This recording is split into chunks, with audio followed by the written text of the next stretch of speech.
Greetings, barbecue family. Welcome to another episode of the Backyard SmokeMaster BBQ Podcast. I'm your host, Kenyatta Robinson. Happy Friday. Happy Flag Day.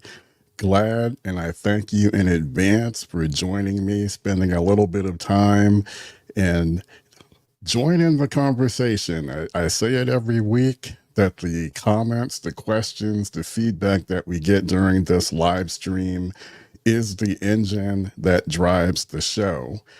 Today, I think we have a pretty interesting topic. You know, during last week's podcast, we were talking, basically we were going over some things. I think we were busting myths and unveiling some truths about barbecue that you may not know.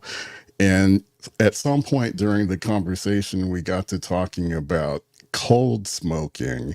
My wife Janine joined me last week, and she mentioned that she thought it would be an interesting topic to get into and talk more about cold smoking. So I thought today would be a great time to tackle that. So we're going to get more into that.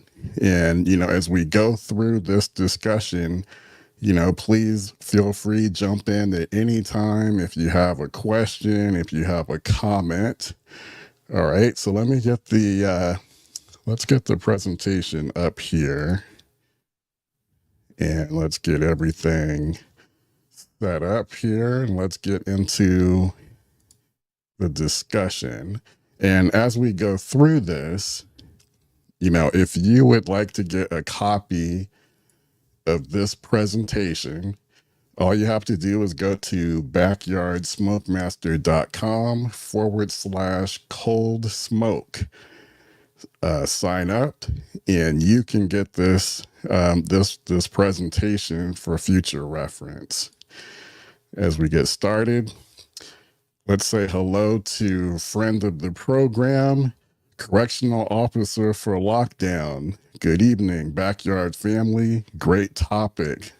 Thank you, Bruce, for tuning in. As always appreciate your support. All right, let's get started. So what is cold smoking? So it's the process of infusing flavor into food without cooking it. And that is really the key point. So when you're cold smoking, we're talking about keeping the temperature inside of your grill or your smoker between 68 degrees and 86 degrees Fahrenheit. And what you really don't want to do is go much over that, because then essentially you're cooking your food, smoking it at a very low temperature. Like I'm thinking about if you're cold smoking cheese, for example, you know, if you go much over 86 degrees Fahrenheit, you can then begin to melt the cheese. So you definitely don't want to do that. All right, good evening. We've got Help Me. Help Me says, have you bought a bag of Kirkland charcoals from Costco before? I bought it last week, and it's so smoky, made my meats taste horrible. And then he asks, do you think I bought a bad batch? So jump in, guys. If you all out there have experience with Kirkland's charcoal at Costco, I have not. I have not tried it before, so I don't have experience with it. I'm not sure. I'm sure, you know, Kirkland is not the manufacturer of that brand. I'm thinking that they're probably using another company to make their charcoal. I think this came up on a podcast a few weeks ago, and I can't remember. I think some people were thinking that the Kirkland brand might be made by either Kingsford or Royal Oak. I think Royal Oak is known to do a lot of rebranding. So it could be one of those two companies, not sure. But if you guys out there, if you have any experience, jump in the comments. Let us know what you think about Kirkland's charcoal. So again, getting back to cold smoking. So you can use cold smoke to infuse smoke flavor into meat, veggies, cheese, and the cold smoke process itself can last from a few hours up to a few days. It really depends, on what you're cold smoking, as well as, how much smoke flavor are you trying to infuse to it. So there's a pretty good range. What are the benefits? So some of the key benefits to cold smoking, it includes preserving the texture and flavor of what you're smoking. It really can enhance and bring that smoke flavor in. Obviously, it's going to add a smoky aroma to whatever it is that you're cold smoking. And as we mentioned before, it's a versatile technique that can be used with a variety of different foods. So, what are the best tools? So, there are a few things, you have a few options when it comes to cold smoking. So, you can use basically, they fall under the category of like cold smoke generators. So, you can get like a small device that you can attach to a regular grill or smoker.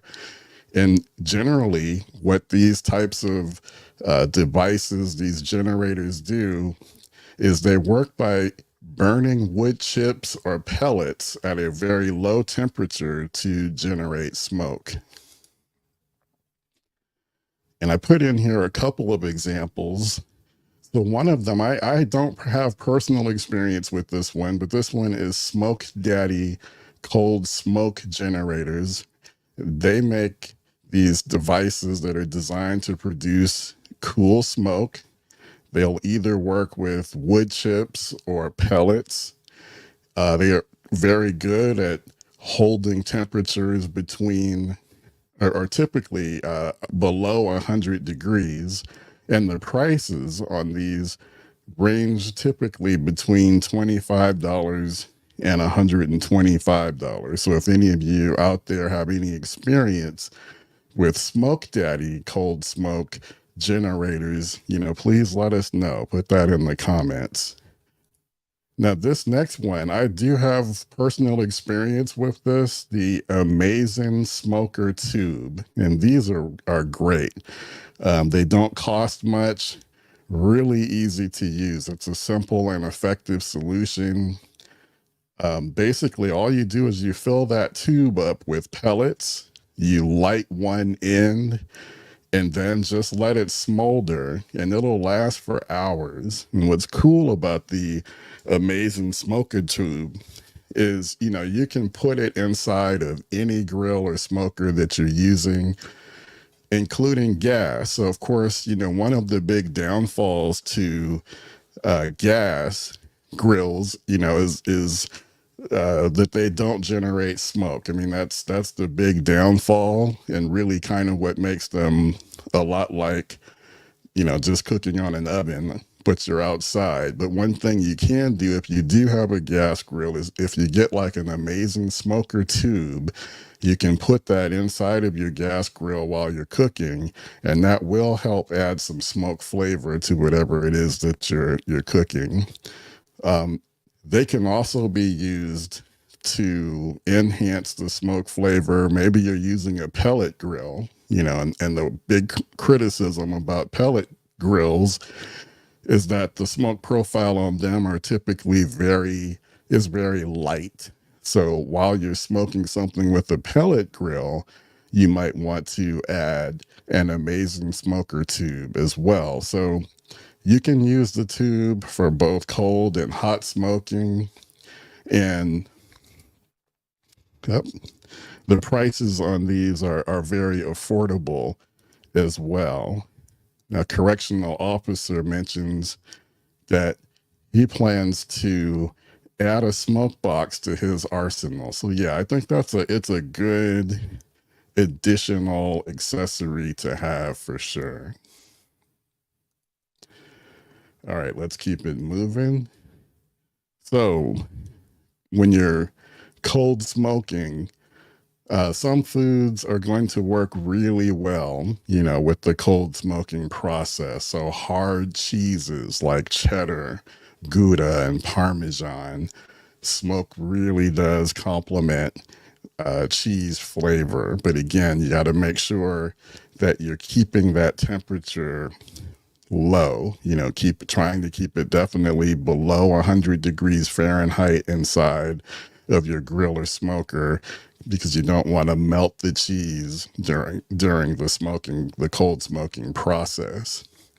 Other foods that really work well: salmon, duck, oysters. You cold smoke them and they work really well with appetizers and salads. You can also cold smoke nuts.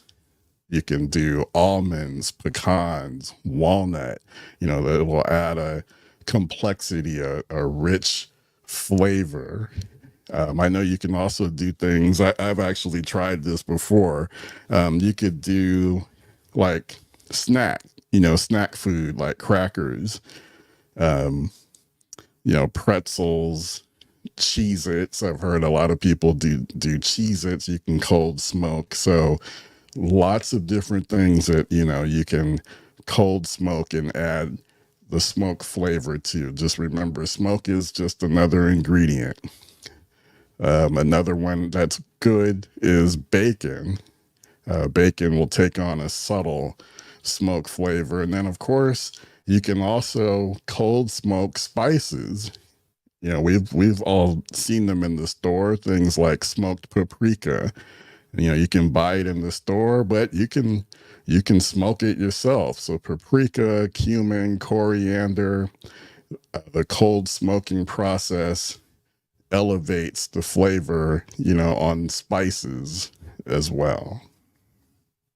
So again, let me know. Let me know in the comments if you have any experience cold smoking, if there's something that you in particular have had great experience with cold smoking.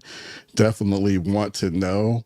But also on the flip side, we know that not everything always goes the way we plan. So, if you've had some not so great experiences trying to cold smoke, jump in the comments, let us know. I've only cold smoked a few times myself. Um, Another food, I didn't list it here, but one that I've done before is like if you just, you do your regular hard boiled eggs, boil them, um, and then, take them peel them out, peel out the shells, and then, put those hard boiled eggs on the smoker for a small amount of time. If you cold smoke them, they'll actually start to take on like a golden hue, a golden color, and that smoke flavor does, get infused and mixes very well with hard boiled eggs. Um, and then you might use them to do kind of like a leveled up deviled egg. So that's another idea. So tips, again, as we mentioned earlier, the ideal temperature range is you want to make sure you're trying to, if you're doing the cold smoke, you want to try and keep your temperature between 50 and 86 degrees Fahrenheit. Use a smoke generator like the amazing smoker tube for best results. Choose the right wood for the desired flavor profile. So if you have a favorite wood, I would probably, especially when you're starting out, go with the fruit woods to start with. Maybe stick with, apple, cherry, that type of thing. Start with those things first. Before experimenting with heavier woods that give a more intense smoke flavor. Like I'm thinking mesquite. I don't think I would cold smoke with mesquite, but give that some consideration. Choose the right wood for the desired flavor profile that you're going for, And before you get your food out on the smoker or grill for cold smoking, cure or brine the food before you get it out there. And this one is also key. Absolutely. This isn't a set it and forget it process. The temperature inside of your grill or smoker can change, it can spike up. And again, remember, we're trying to make sure that we're not cooking the food. So you need to make sure that you are monitoring the temperature closely while you're cold smoking. Some more tips. The smoking time, again, is going to depend on the food type and the desired smokiness. So it's really, it's your preference, and it's you're controlling how smoky you want this to be. So again, cold smoking can be for just a few hours, or it can be much longer. You can even go for a couple of days if you're using the right device. I think you could probably get away with that using that amazing smoking tube for sure. After the cold smoking process, rest the food, allow that smoke to really blend in, meld in with what you cooked. So give it time, just like when you're doing your regular barbecue. You want to let the meat rest. Same thing here. You want to give that food time after you've cold smoked it. Store smoked food properly in the fridge or freezer. And lastly, don't be afraid to experiment with different wood types and different foods. Once you start to get a knack for cold smoking and you start to get a feel for, what your output is going to be, just like with barbecue, definitely encourage experimentation. And that's basically it. So, again, if you guys have any questions, any comments about cold smoking or just anything else related to barbecue in general, put them in the comments. If you'd like to get a copy of this presentation for future reference, you can get it at backyardsmokemaster.com/cold smoke.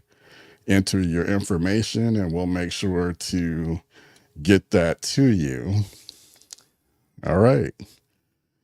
Before we move forward, I do want to also, just as a reminder that, we've developed a new Backyard SmokeMaster Society online membership community. So let me put that information down here at the bottom. The community, we're taking signups until the end of June.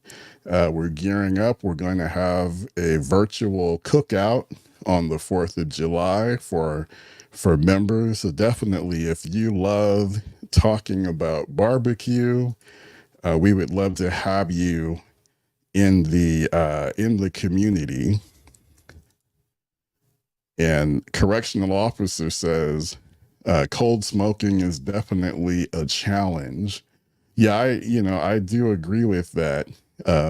It is not something that you can just, like I said, it's not a set it and forget it, type of endeavor. So you definitely want to be paying attention. You definitely want to be paying attention, while you're cold smoking, for sure. All right, let me also give you guys a little bit more information about the membership community. I do have a video, so let me get that up here. It's just 30 seconds, but just to give you guys a better feel for what the community is. So let's get that going. Would you like to join a group of people who love to talk about barbecue, support each other, share ideas about recipes, grills, smokers and accessories in an environment away from Facebook. If this sounds like something that you'd be interested in, then go to backyardsmokemaster.com/community, and I will give you more information about a new Backyard SmokeMasters community group that I am forming and how you can join us. All right.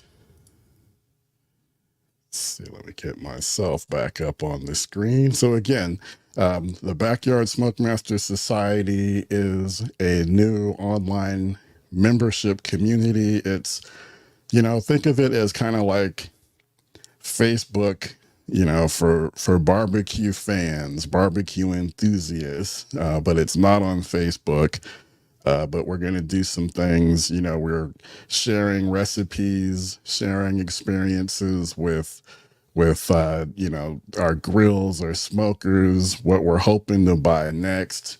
The idea really is, we can all get better at barbecue and learn faster through shared experiences. So that's really the overall arching purpose of the community. So if you are interested, we would love to have you. Again, go to backyardsmokemaster.com/community to get more information. The doors are open until the end of this month. All right. So guys, let me know. Do you guys have any other barbecue related topics, questions? Again, it can be about cold smoking or just anything in general related to barbecue. Love chopping it up with you guys. So if you do, please put them into the comments and, we'll talk about it. All right. We have a comment coming in from correctional officer. So Bruce says that his backyard patio area is officially now clear of branches and leaves. I'm looking forward to adding my grills and using my outdoor fireplace. Yeah, Bruce has shared a few photos, of his yard with me. He's got an outstanding space there, and he's got big designs, big ideas for, having an outdoor fireplace where he can, do like a pig roast. And then he's also got some plans to add some additional barbecue grills, barbecue smokers. I mean, he's talking about, having his wife sign an agreement that will allow him to get at least 2 or 3 new smokers and grills every year. So I'm, definitely envious of that. But that's great that you have, your wife's buy-in and support on that. That is definitely cool. Well, all right, guys. So also feel free to tell a friend, about us. Every week we're here, same time, 7 p.m. Pacific time, 10 p.m. Eastern, and really just trying to tackle different barbecue topics every week and answering your questions. So, if you do have friends that you think would enjoy the podcast, feel free to tell them about us. They can go and listen and watch previous episodes that we've done at backyardsmokemaster.com/podcast. And again, if you are interested in getting more information about cold smoke, just go to backyardsmokemaster.com/cold smoke, and we'll get that presentation to you. All right. And Bruce says, thanks. My wife just smiled and said, "You'll always have my support." So that is outstanding. Okay, guys. Well, we're going to go ahead and get out of here, but I do want to again wish you all, it's Father's Day weekend. So for the fathers out there, happy Father's Day. I hope you relax Maybe you'll get an opportunity to get outside this weekend and use your grill or your smoker. That's always a good time. At least that's something I'm hoping to do this weekend. Maybe you'll get like a gift that will help enhance, your barbecue experience. Also, today is Flag Day, if I didn't say it earlier. So let's all be appreciative of the freedoms and the things that we have in this country to you know, enjoy our liberty. So happy Flag Day. And correctional officer says, have a great Father's Day weekend. So I appreciate that. Likewise to you as well, Bruce. All right, so we're going to go ahead and wrap this up. Again, I thank you all for tuning in to the Backyard SmokeMaster BBQ Podcast. Tune in again next week, same time, same locations. Have a great weekend. And again, happy Father's Day, everyone. Thanks for watching.